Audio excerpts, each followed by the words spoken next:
Dealerships on average charge over $2,000 of unnecessary fees, so I'm gonna teach you how to avoid them. If you don't know, my name's Tommy. I've been in the car business most of my adult life, done sales, done finance, and now I negotiate car deals. Enough about me, let's talk about dealership fees. Now, I've done videos on dealership fees, but this is meant to be my deepest dive yet. And by the end of this video, you will have a full understanding of what forms to look out for, what fees are legit or not, and so you are an expert at buying your next car. So let's break down this sheet. So some people call this a T-sheet, some people call it a worksheet. It's the only way to get official numbers. It is a breakdown of everything you're paying. You can ask for this before you agree to numbers on any car. So the first thing on there is MSRP retail. That is what they say they should have charged the car for, or they first charged the car for. It's a BS number. It's just meant to make it seem like a bigger discount. You'll see in a second.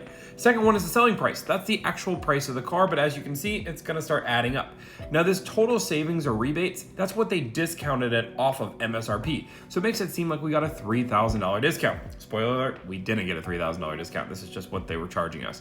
Now the government fee and the doc fee, both are fees that are gonna be on there. Now doc fees are charged at every dealership.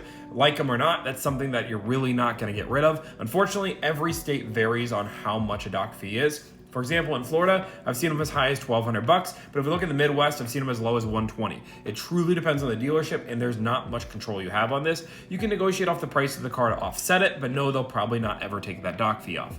Now we keep going on accessories. Now that's our first big red flag. I didn't ask for accessories. This is a used car. Why would it have accessories? This is $2,500 in accessories. And I know you guys can't see, but you can see there's a package here. There's some road hazard. There's a whole bunch of BS that all equals out to the $2,497. That's red flag. We don't want that. Now, obviously we pay taxes. Uncle Sam's got to have his cut. The biggest number we have to take into consideration here is the amount financed, $38,127. We're going to notate that number because that's our out the door number. Now over here, this is just our square in order to figure out payments. You should be doing your payments on your own because as you can see, we have no idea what interest rates work at. There's a range of payments. We don't like that. We want to know exactly what our payment is. So before we go to the dealership, we need to know that. And some people say they don't negotiate on these kind of things, so I just wanted to show you that they do. This is the numbers. This is the deal that I was working on. You know, they actually went down on the price and they went down to $900 in fees. We ended up not buying this car, but I want to show you. Some people say they don't negotiate. This is just proof that they do.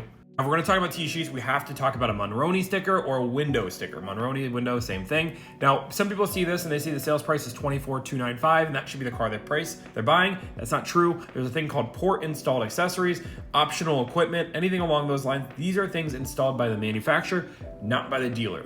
So understand these are going to be on your car either way. Now, we look all the way down. The price of the car is $26,530. You'll see that destination charge. I get asked that a lot. The destination charge is absolutely legit. It's on every single Monon sticker. That's fine, but it needs to only be charged there. If it's ever charged again on the windows or on the T-sheet, it's not legit. This is an addendum. This is the legal requirement that dealerships have to do in most states in order to say they're charging added markup or added accessories on every single car they're doing. So it's not discriminatory or anything crazy like that. So you can see that this Ford dealership is charging a Dallas Cowboys edition. I don't know who would buy that. As a Steelers fan, I wouldn't touch this car with a 10-foot pole, but I digress. So we see that is on an addendum. This would be an unnecessary fee. Here's another T-sheet. I just want to point out a few things. The only thing we're willing to pay is government fees, doc fees, and taxes. That's it. So there's things like this that have accessories, freight and PDI, dealer fees, GST, which is obviously just sales tax. We need them to break down all these fees. What the heck is $1,300 in dealer fees?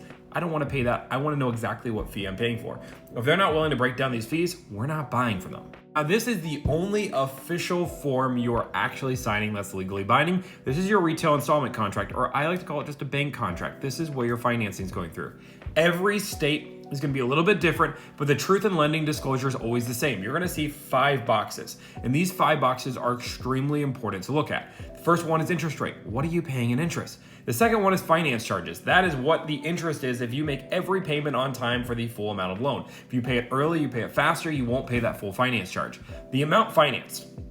Now this is what you are paying minus cash down. This should match your T-sheet number. If that number does not match your T-sheet number, they're adding in extra fees. Now obviously if it's lower, that's different. But if it's higher, they're adding in extra fees. Now if you buy a warranty, add that in. But let's just say the out the door number was $20,000 and now this amount finance number says 23. That's a red flag. You need to read through this contract to find it.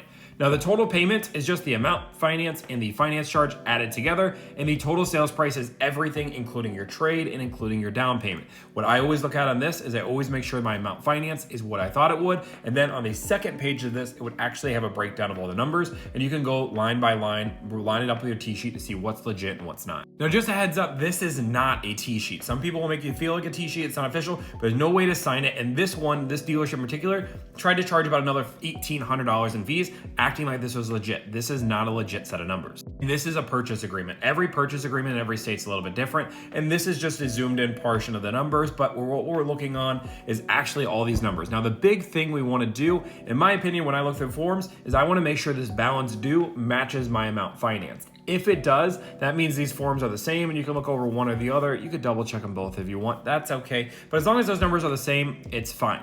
But this has a breakdown of all the numbers. The reason why I like the bank contract a little bit better, because it goes through the interest, but if you're paying cash, this one's just as important. You can see they have the discounts, have the rebates, they have the sales tax. This one doesn't have anything crazy for any charges. This deputy fee, doc fee, every state has different types of fees. These type of small fees are normally pretty legit. When it comes down to it, it's normally aftermarket. They're gonna have to disclose how that fee is different than a government fee. This video is running long, so I'm gonna stop it there. There's a few more forms I wanted to run through, but if you guys wanna see that part 2, I need you to let me know. Like, follow, subscribe, comment section below. I appreciate you guys so much. You guys are awesome.